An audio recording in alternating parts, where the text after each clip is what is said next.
Speaker of the House, Mike Johnson, Senator Ben Cardin, Minority Leader Hakeem Jeffries, Senate Majority Leader Chuck Schumer, Senate Minority Leader Mitch McConnell, Senators, members of Congress, distinguished guests. Mr. Speaker, I want to thank you for giving me the profound honor of addressing this great citadel of democracy for the fourth time.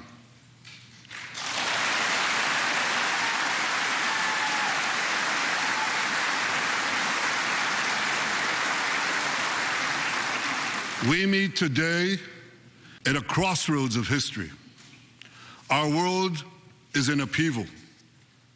In the Middle East, Iran's axis of terror confronts America, Israel, and our Arab friends. This is not a clash of civilizations. It's a clash between barbarism and civilization.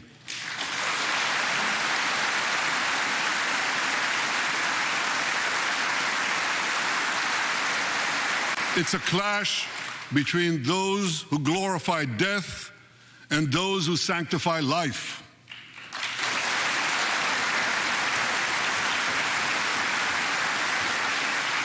For the forces of civilization to triumph, America and Israel must stand together.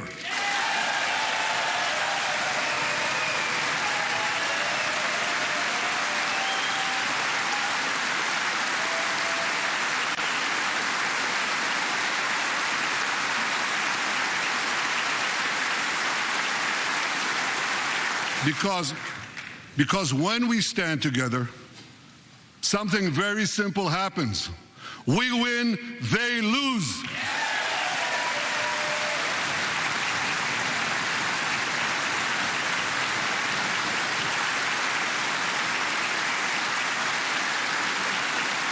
And my friends, I came to assure you today of one thing: we will win.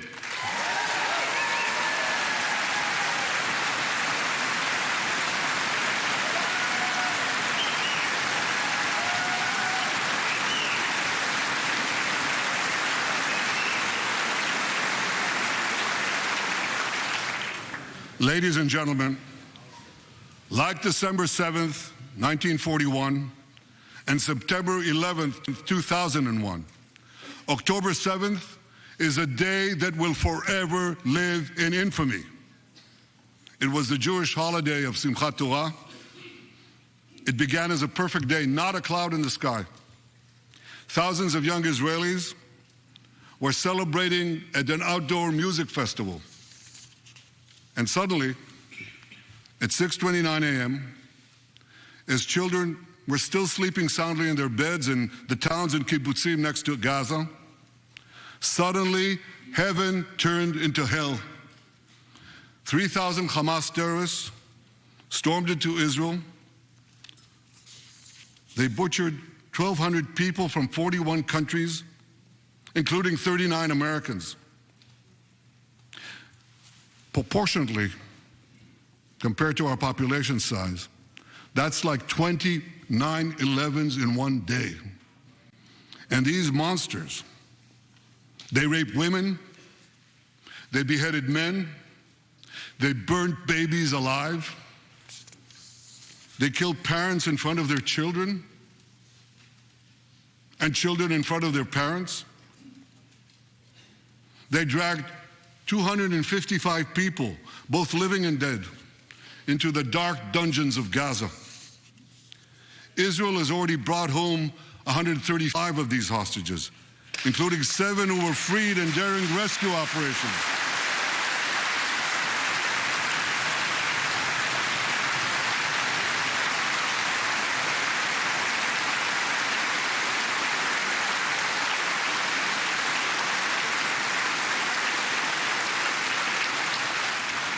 One of those freed hostages, Noor Gamani, is here in the gallery, sitting near my wife, Sarah. On the morning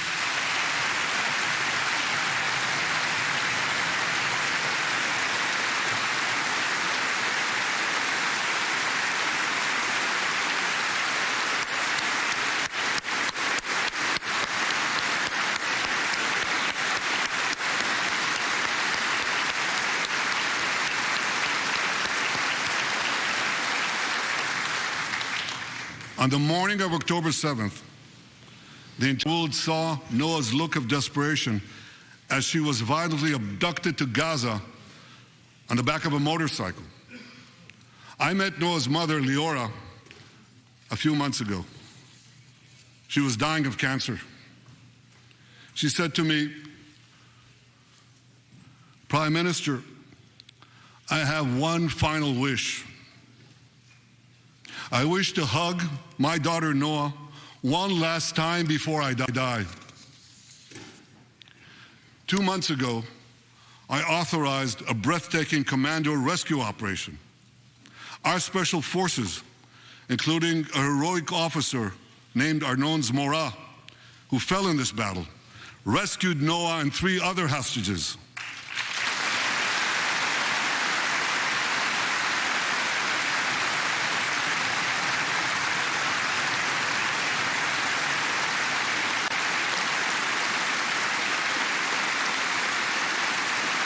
Noa,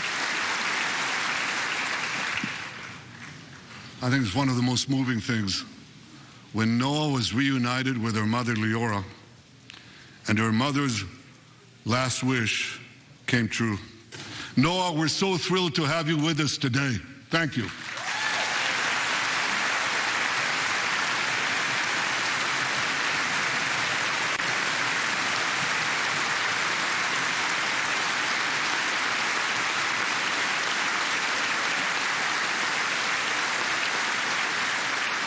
Many hostage families are also here with us today, including Eliyahu Bibas. Eliyahu Bibas is the grandfather of those 2 beautiful red-headed boys, the Bibas boys, toddlers. And they were taken hostage with their mother and Eliyahu's son. The entire family was taken hostage.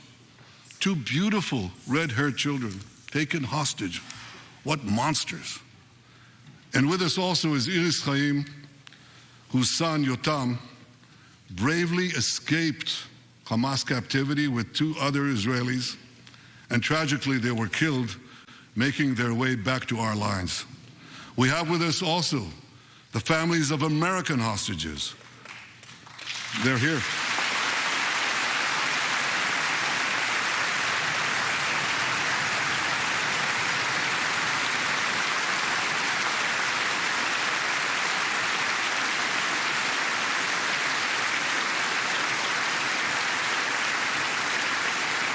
The pain these families have endured is beyond words. I met with them again yesterday, and I promised them this: I will not rest until all their loved ones are home, all of them.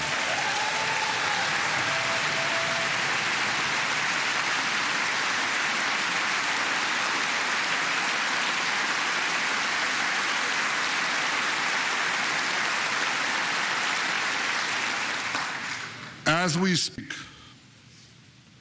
we're actively engaged in intensive efforts to secure their release, and I'm confident that these efforts can succeed. Some of them are taking place right now.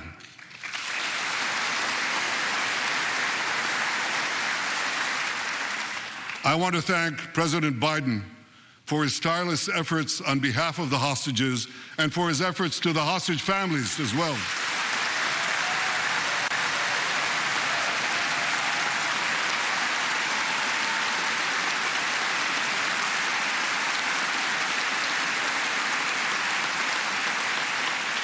I thank President Biden for his heartfelt support for Israel after the savage attack on October 7th.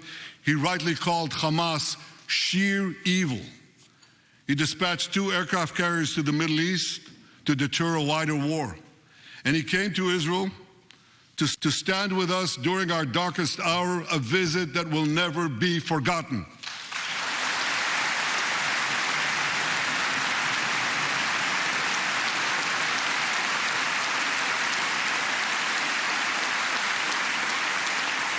President Biden and I have known each other for over 40 years. I want to thank him for half a century of friendship to Israel and for being, as he says, a proud Zionist. Actually, he says a proud Irish-American Zionist.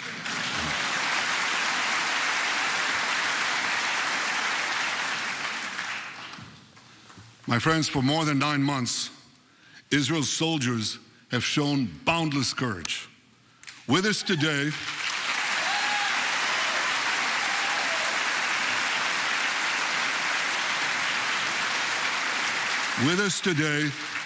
is Lieutenant Avichai Reuven.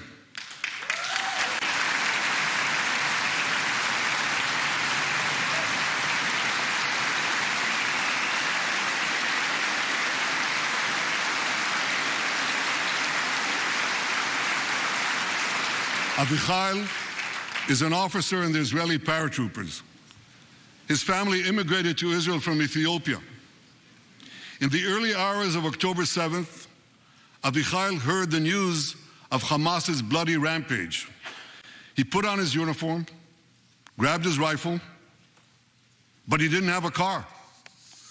So he ran 8 miles to the front lines of Gaza to defend his people.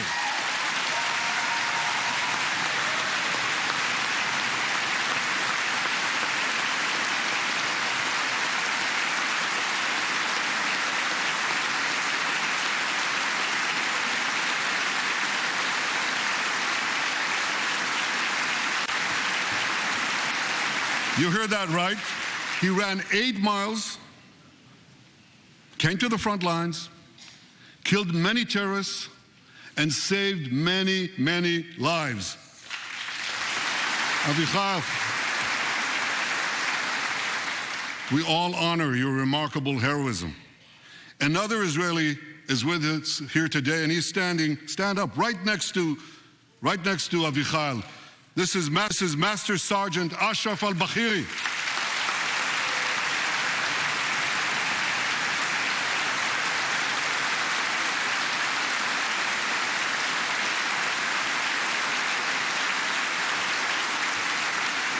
Ashraf is a Bedouin soldier from the Israeli Muslim community of Raat. On October 7th, Ashraf too killed many terrorists. First, he defended his comrades in the military base, and he rushed to defend the neighboring communities, including the devastated community of Kibbutz Be'eri. Like Ashraf,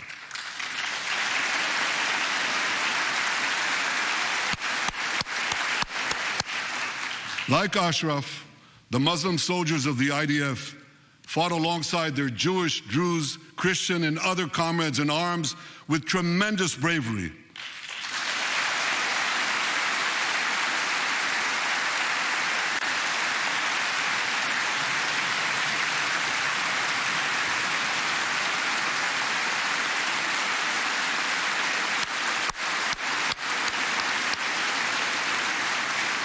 A third hero, Lieutenant Asa Sofer, is also here with us.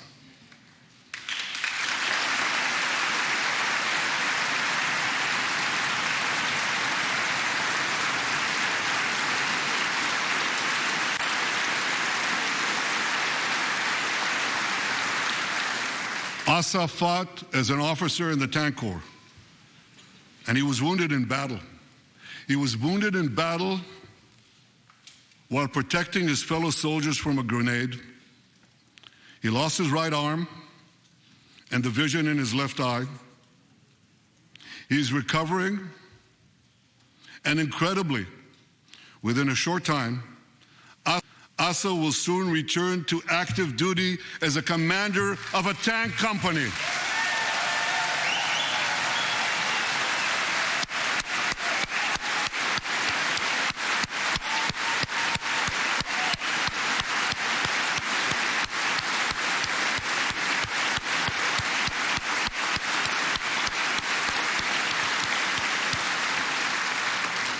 I just learned there is a fourth hero here, Lieutenant Jonathan Ben Chamo, who lost a leg in Gaza and continued to fight.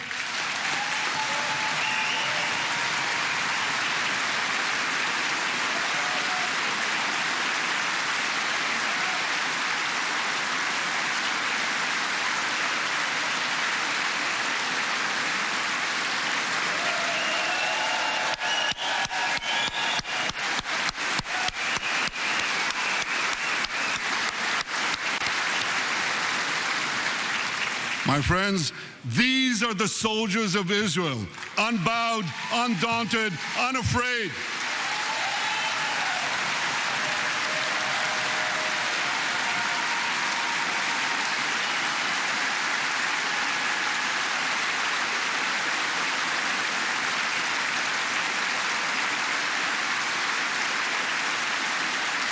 As the Bible says, Am klavi yakum. They shall rise like lions. They have risen like lions. The lions of Judah, the lions of Israel.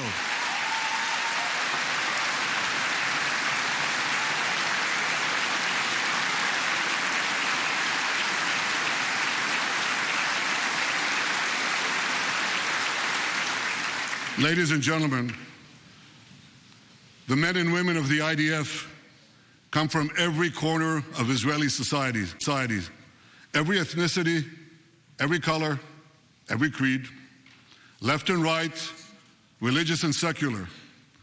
All are imbued with the indomitable spirit of the Maccabees, the legendary Jewish warriors of antiquity. With us today is Yechiel Leiter, the father of one of those Maccabees. Yechiel's father escaped the Holocaust and found refuge in America. As a young man, Yechiel moved to Israel and raised a family of 8 children. He named his eldest son, Moshe, after his late father. Moshe became an exemplary officer in one of our elite commando units. He served with distinction for 2 decades while raising 6 beautiful children of his own. On October 7th, Moshe volunteered to return to combat. 4 weeks later, he was killed when a booby-trapped mine exploded in a tunnel shaft right next to a mosque. At his son's funeral, Yechiel said this: "If the state of Israel had not been established after the Holocaust, the image engraved in our collective memory would have been the photograph of that helpless Jewish boy in the Warsaw Ghetto holding his hands up in the air with Nazi rifles pointed at him. But because of the birth of Israel," Yechiel continued, "because of the courage of soldiers like my son Moshe, the Jewish people are no longer helpless in the face of our enemies."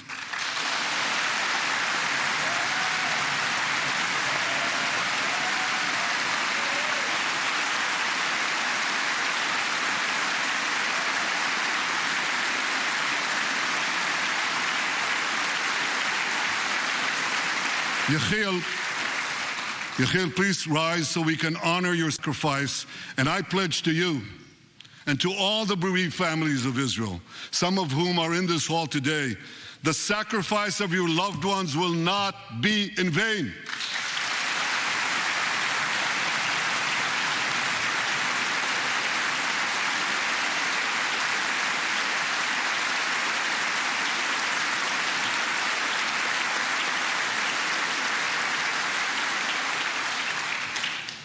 It will not be in vain, because for Israel, never again must never be an empty promise.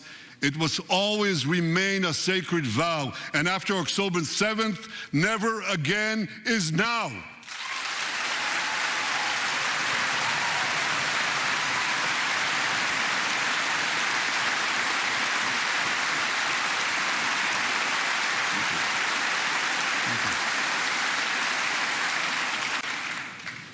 My friends, defeating our brutal enemies requires both courage and clarity.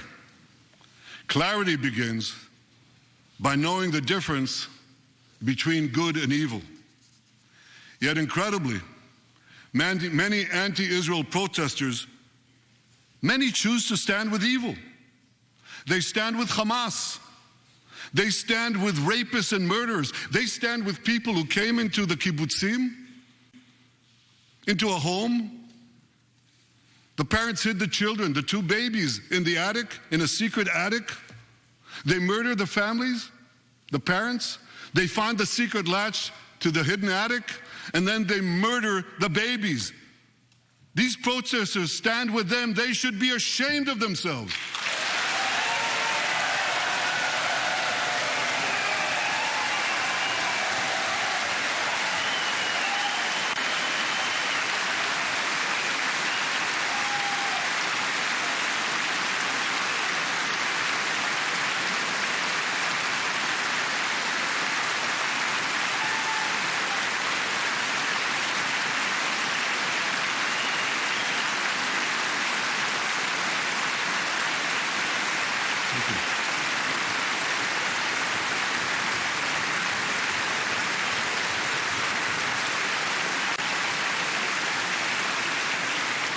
They refuse to make the simple distinction between those who target terrorists and those who target civilians, between the Democratic State of Israel and the terrorist thugs of Hamas.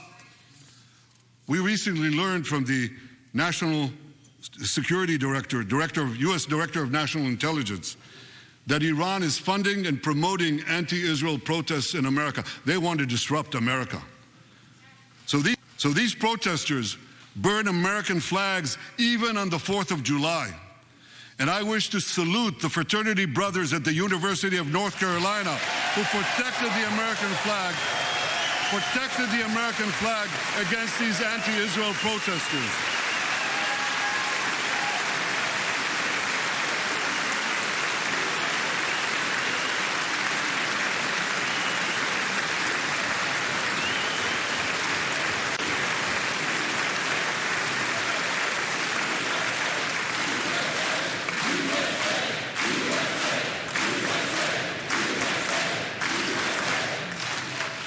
For all we know, Iran is funding the anti-Israel protests that are going on right now outside this building. Not that many, but they're there, and throughout the city. Well, I have a message for these protesters. When the tyrants of Tehran, who hang gays from cranes and murder women for not covering their hair, are praising, promoting, and funding you, you have officially become Iran's useful idiots.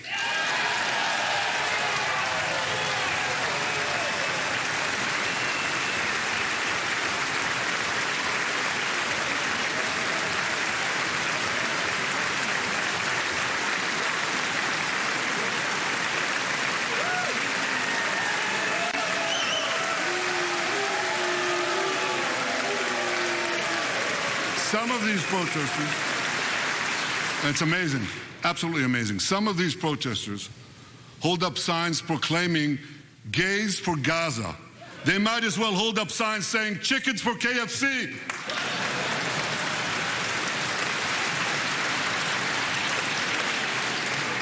These protesters chant from the river to the sea, but many don't have a clue what river and what sea they're talking about.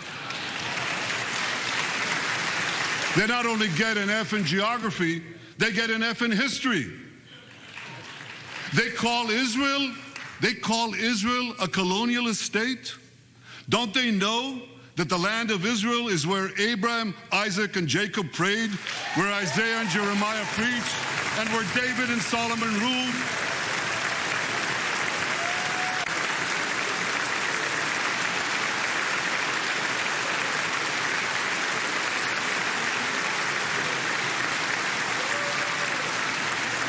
For nearly 4,000 years, the land of Israel has been the homeland of the Jewish people. It's always been our home. It will always be our home.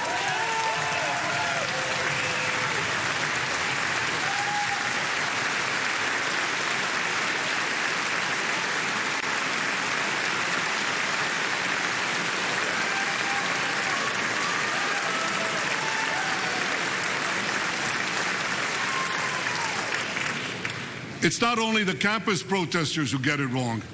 It's also the people who run those campuses. 80 years after the Holocaust, the presidents of Harvard, Penn, and I'm ashamed to say my alma mater, MIT, couldn't bring themselves to condemn the calls for the genocide of Jews. You remember what they said? They said, it depends on the context. Well, let me give these befuddled academics a little context.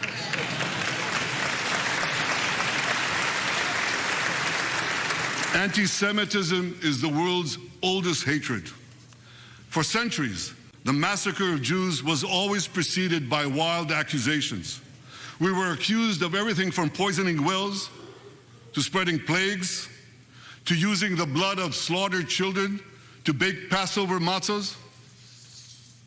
These preposterous anti-Semitic lies led to persecution, mass murder, and ultimately to history's worst genocide, the Holocaust. Now, just as malicious lies were leveled for centuries at the Jewish people, Malicious lies are now being leveled at the Jewish state. No, don't applaud. Listen. The outrageous slanders that paint Israel as racist and genocidal are meant to delegitimize Israel, to demonize the Jewish state, and to demonize Jews everywhere. And no wonder we've witnessed an appalling rise of anti-Semitism in America and around the world. My friends, whenever and wherever we see the scourge of anti-Semitism, we must unequivocally condemn it and resolutely fight it, without exception.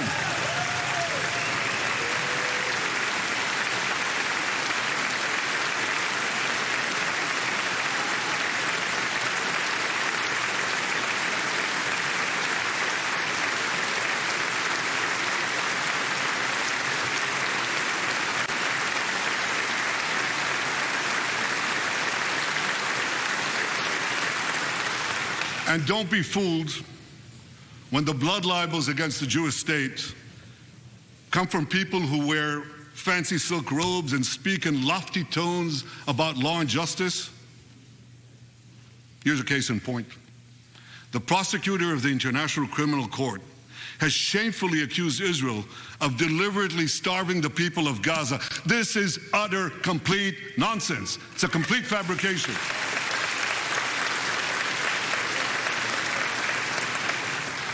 Israel has enabled more than 40,000 aid trucks to enter Gaza. That's 500,000 tons of food. And that's more than 3,000 calories for every man, woman, and child in Gaza. If there are Palestinians in Gaza who aren't getting enough food, it's not because Israel is blocking it, it's because Hamas is stealing it.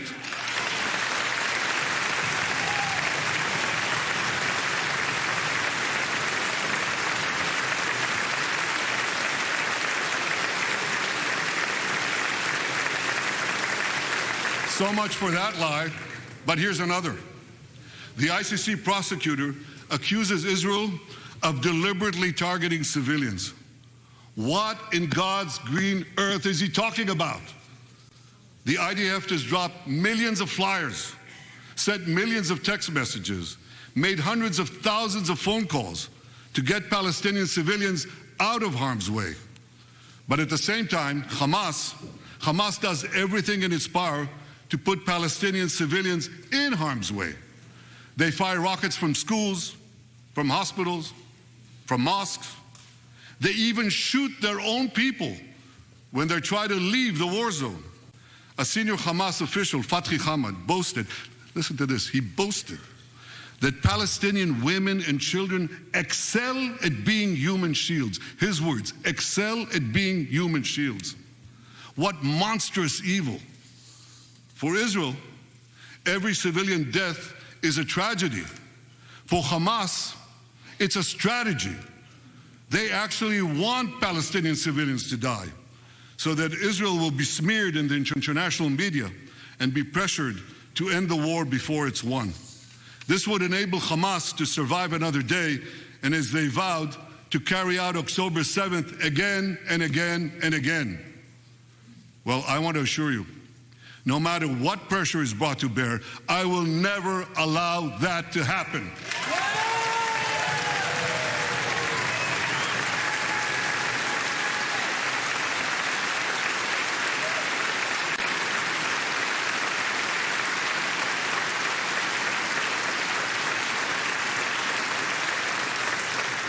The vast majority of Americans have not fallen for this Hamas propaganda. They continue to support Israel. And I want to say thank you, America, and thank you, senators and House members who continue to support us, continue to support Israel, continue to support the truth and see through the lies. But as for the minority that may have fallen for Hamas's con's job, I suggest you listen to Colonel John Spencer. John Spencer is head of urban warfare studies at West Point. He studied every major urban conflict. I was going to say in modern history. He corrected me, no, in history. Israel, he said, has implemented more precautions to prevent civilian harm than any military in history and beyond what international law requires.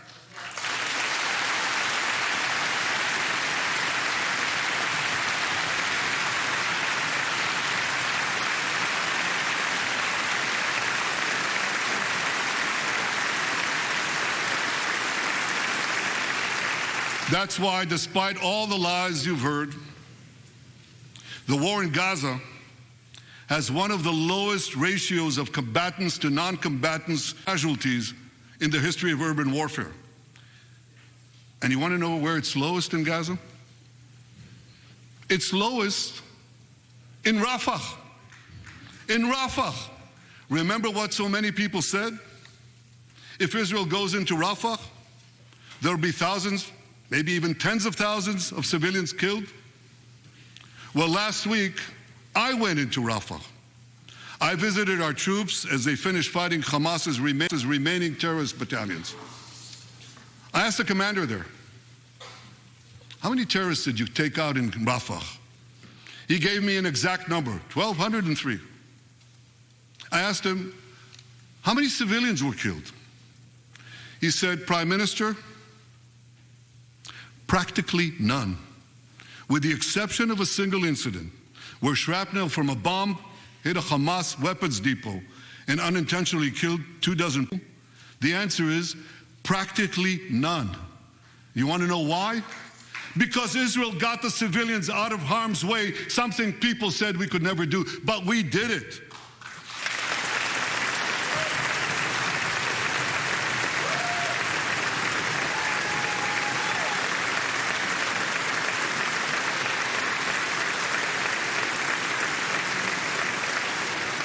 These heroes here today, the heroic soldiers of Israel, should not be condemned for how they're conducting the war in Gaza. They should be commended for it.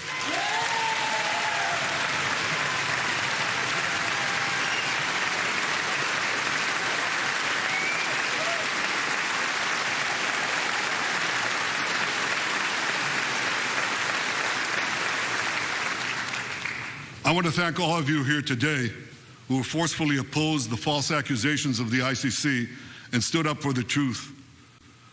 These lies are not only libelous, they're downright dangerous. The ICC is trying to shackle Israel's hands and prevent us from defending ourselves.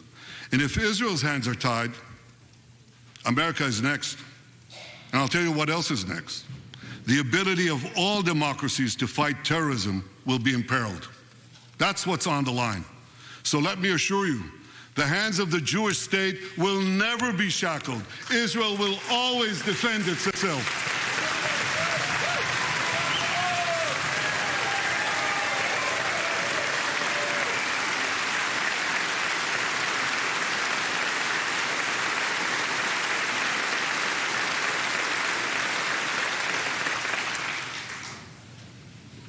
My friends, in the Middle East, Iran is virtually behind all the terrorism, all the turmoil, all the chaos, all the killing. And that should come as no surprise. When he founded the Islamic Republic, Ayatollah Khomeini pledged, "We will export our revolution to the entire world." We will export the Islamic revolution to the entire world. Now ask yourself, which country ultimately stands in the way of Iran's maniacal plans to impose radical Islam on the world? And the answer is clear. It's America, the guardian of Western civilization and the world's greatest power.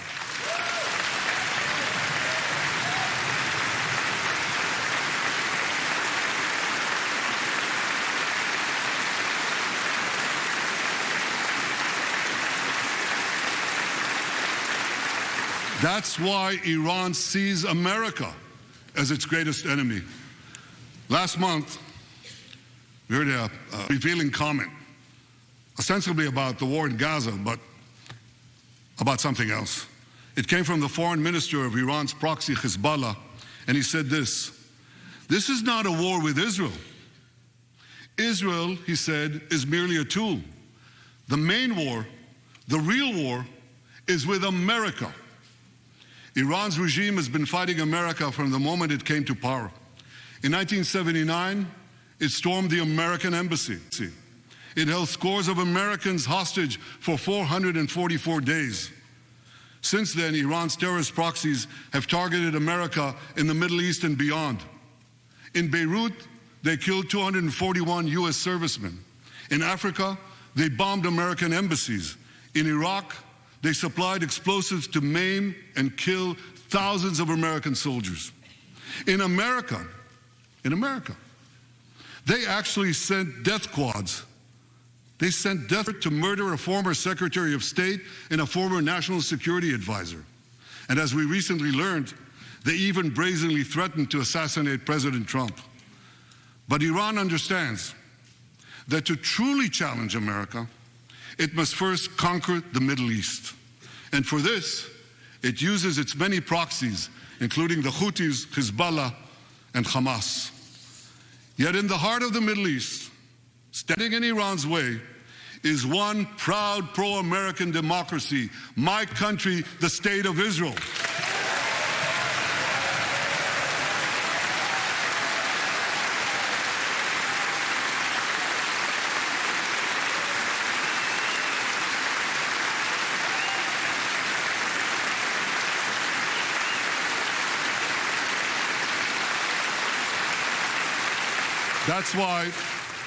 That's why mobs in Tehran chant death to Israel before they chant death to America. For Iran, Israel is first, America is next. So when Israel fights Hamas, we're fighting Iran. When we fight Hezbollah, we're fighting Iran. When we fight the Houthis, we're fighting Iran. And when we fight Iran, we're fighting the most radical and murderous enemy of the United States of America. And one more thing. When Israel acts to prevent Iran from developing nuclear weapons that could destroy Israel and threaten every American city, every city that you come from, we're not only protecting ourselves, we're protecting you.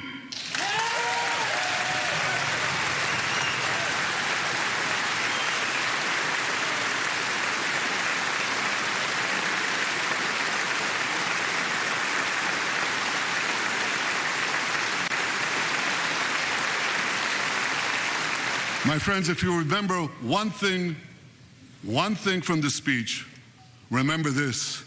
Our enemies are your enemies. Our fight is your fight. And our victory will be your victory.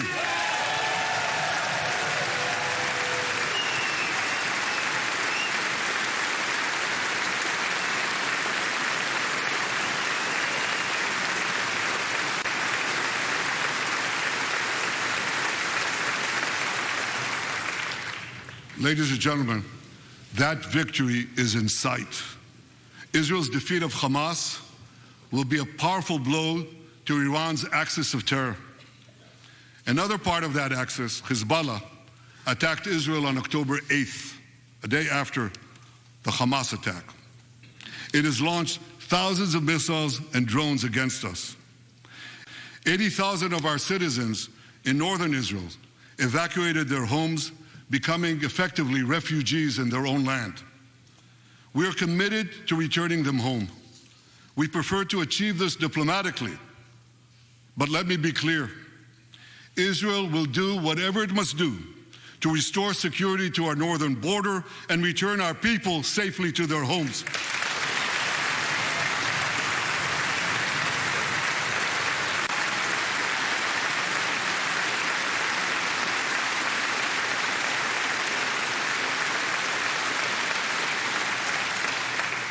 Last Friday, a third Iranian proxy, the Houthis, attacked Tel Aviv with a deadly drone. It exploded a few hundred feet from the American consulate, killing one person and injuring 9. On Saturday, I authorized a swift response to that attack. All our enemies should know this. Those who attack Israel will pay a very heavy price. And as we defend ourselves,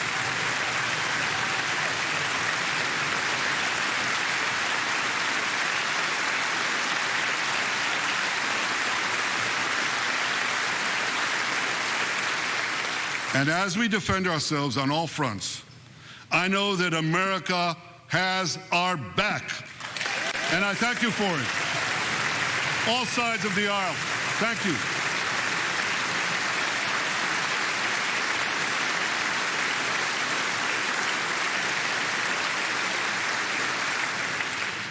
My friends, for decades, America has provided Israel with generous military assistance, and a grateful Israel has provided America with critical intelligence that saved many lives. We've jointly developed some of the most sophisticated weapons on earth. I choose my words carefully. We've jointly developed some of the most sophisticated weapons on earth that help protect both our countries. And we also help keep American boots. We help keep Americans' boots off the ground while protecting our shared interests in the Middle East.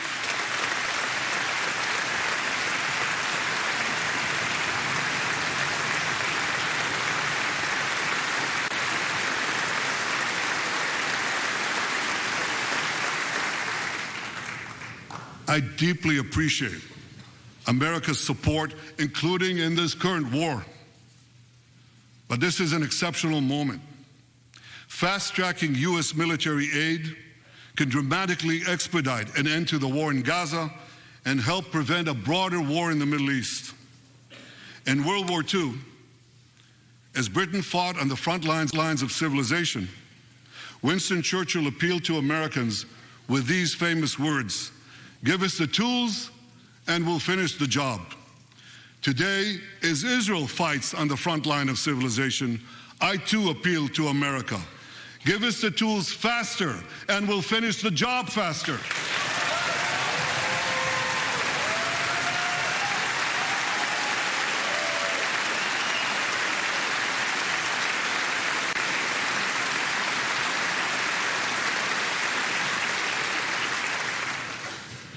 My dear friends, the war in Gaza could end tomorrow if Hamas surrenders, disarms, and returns all the hostages.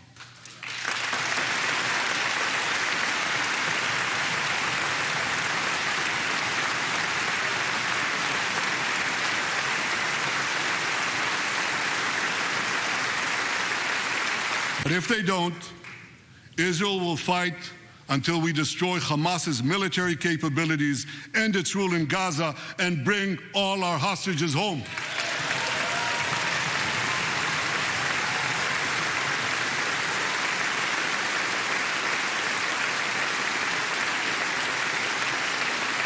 That's what total victory means, and we will settle for nothing less.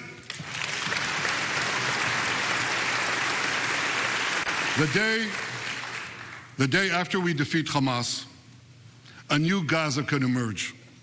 My vision for that day is of a demilitarized and de-radicalized Gaza. Israel does not seek to resettle Gaza, but for the foreseeable future, we must retain overriding security control there to prevent the resurgence of terror, to ensure that Gaza never again poses a threat to Israel.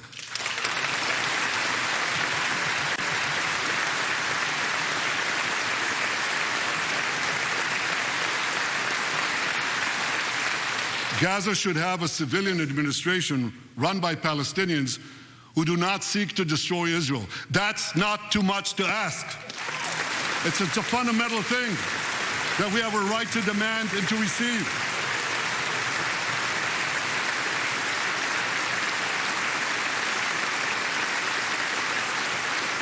A new generation of Palestinians must no longer be taught to hate Jews, but rather to live in peace with us.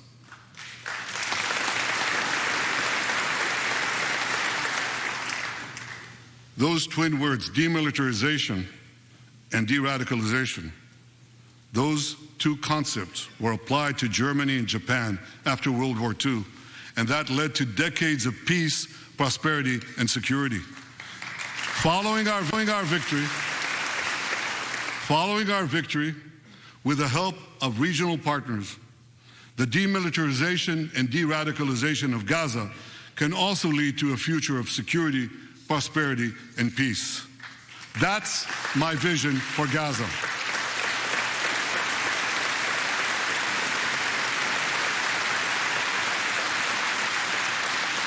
Now, here's my vision for the broader Middle East. It's also shaped in part by what we saw in the aftermath of World War II. After that war, America forged a security alliance in Europe to counter the growing Soviet threat. Likewise, America and Israel today can forge a security alliance in the Middle East to counter the growing Iranian threat. All countries that are at peace with Israel and all those countries who will make peace with Israel should be invited to join this alliance. We saw a glimpse of that potential alliance on April 14th. Led by the United States, more than half a dozen nations worked alongside Israel to help neutralize hundreds of missiles and drones launched by Iran against us. Thank you, President Biden, for bringing that coalition together.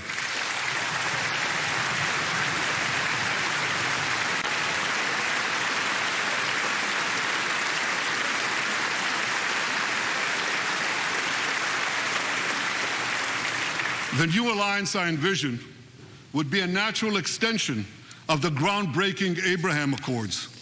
Those accords saw peace forged between Israel and 4 Arab countries, and they were supported by Republicans and Democrats alike.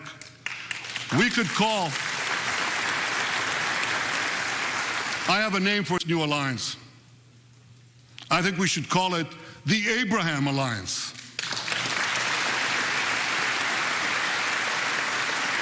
I want to thank President Trump for his leadership in brokering the historic Abraham Accords.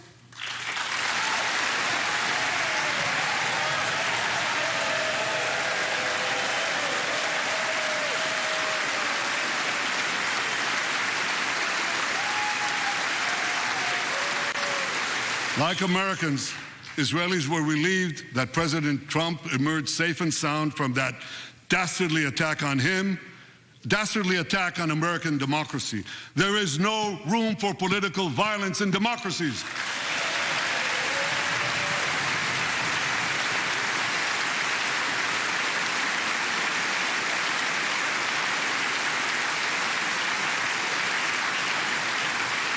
I also want to thank President Trump for all the things he did for Israel, from recognizing Israel's sovereignty over the Golan Heights, to confronting Iran's aggression, to recognizing Jerusalem as our capital and moving the American embassy there.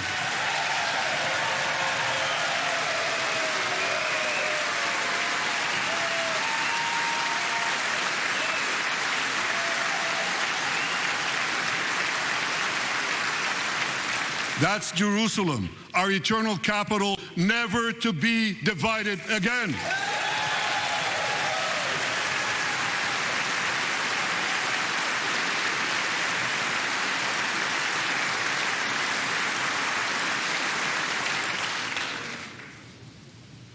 My dear friends, Democrats and Republicans, despite these times of upheaval, I'm hopeful about the future.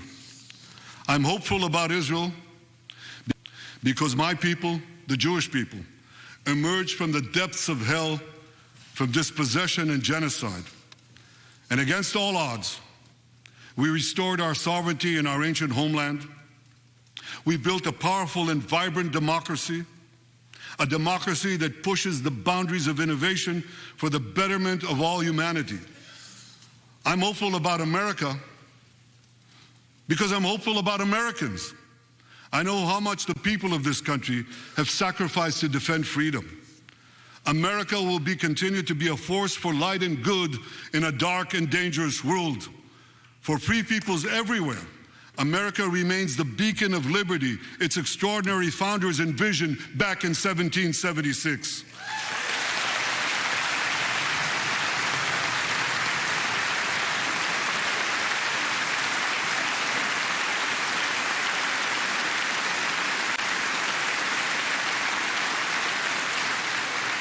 Working together, I'm confident that our two nations will vanquish the tyrants and terrorists who threaten us both. As Israel's Prime Minister, I promise you this: no matter how long it takes, no matter how difficult the road ahead, Israel will not relent. Israel will not bend. We will defend our land. We will defend our people. We will fight until we achieve victory. Victory over liberty, rather victory of liberty over tyranny, victory of life over death, victory of good over evil. That's our solemn commitment.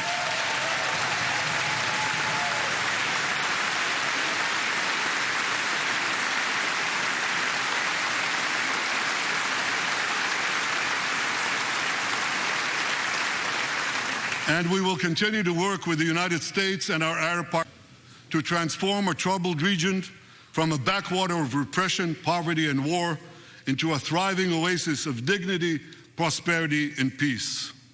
In this noble mission, as in many others, Israel will always remain America's indispensable ally. Through thick and thin,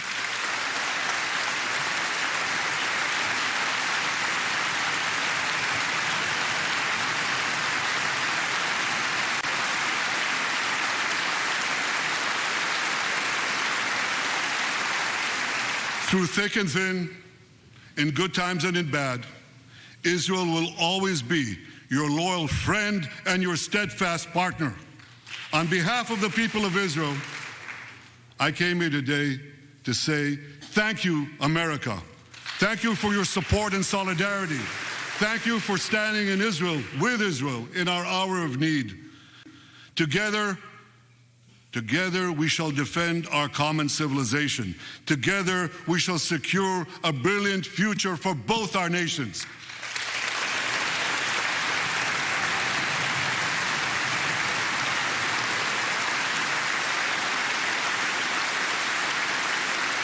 May God bless Israel, may God bless America, and may God bless the great alliance between Israel and America forever.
במשך 54 דקות ראש ממשלת ישראל פורס את הקייס הישראלי מול הקונגרס האמריקני, זוכה לתשואות שוב ושוב, standing ovations, תשואות גם בעמידה,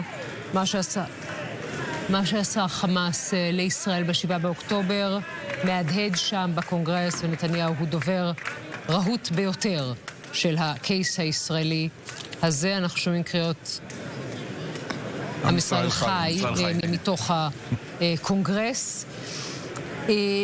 הוא מדבר על היום שאחרי בעזה, אומר לא נסתכן, לא נגיע לשום דבר בפחות מניצחון מוחלט, ישראל תלחם עד שנהרוס את חמאס, עזה תהיה מפורזת. ישראל לא רוצה ליישב מחדש את עזה, אבל צריך בינתיים לשמור לטווח הקצר על שלטון ביטחוני ישראלי שם, וצריך מנהל אזרחי פלסטיני שלא רוצה להשמיד אותנו. בעיקר סנטורים רפובליקנים ניגשים לנתניהו. יש דיווחים מתוך מי שהיה בעולם שאומר קודם כל שיש כ100 חברי קונגרס דמוקרטים שלא הגיעו ושל לפרקים, כשהצד הרפובליקני עמד בתשואות, הצד הדמוקרטי עמד פחות. לגבי עסקת חטופים לא היה שם המון, צריך לומר. הוא אמר לא אנוח עד שהאהובים שלכם יהיו בבית. הוא הצביע על משפחות החטופים, ונועה ארגמני למשל שהוחזרה במבצע ארנון.